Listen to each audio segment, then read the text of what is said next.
My 10-year-old son joined the school's extracurricular swimming club, but during practice, a classmate held his head down forcefully against the drain.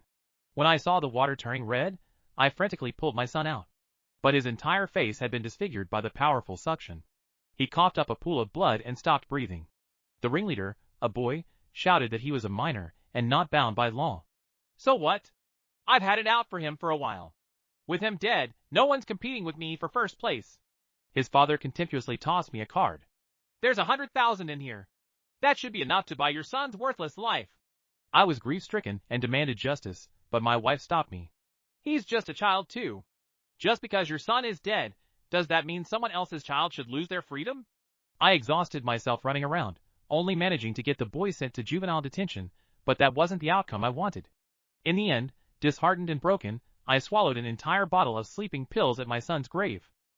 When I opened my eyes again, I was back on the day I sent my son to swimming lessons. I immediately turned around and pulled him back home, but this time, a boy still died at the pool. I'd left in such a hurry that my son's clothes were still in the changing room. I told him to wait in the car while I went back to get them, and informed the pool manager about the safety hazard. The moment I stepped into the swimming facility, I heard bursts of mocking laughter. Look at him, he's like a dead fish. Move! Why isn't he moving? Ha ha! 3 boys were laughing shrilly. The tallest one, Derek, was stepping on something blue beneath the water. Seeing the same blue swimsuit my son wore, and the faint red tinge spreading through the water made my heart seize with terror. If I wasn't certain my son was in the car right now, I couldn't bear to face this scene again. In my previous life, Derek had targeted my son, because he'd beaten Derek in academic rankings. Derek wanted to crush him in extracurricular activities too, so he'd murdered him. But who was this boy? And why? I didn't dare think too much. Saving him was urgent. I shouted sternly. Stop! What are you doing?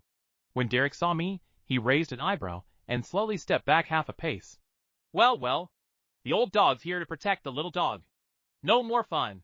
The other 2 boys jumped away, like startled rabbits, not daring to look at me. Due to the powerful suction, even though they'd released their feet, the boy's face remained pressed tightly against the drain outlet, his limbs floating with the current. In my previous life, this was how my son had been.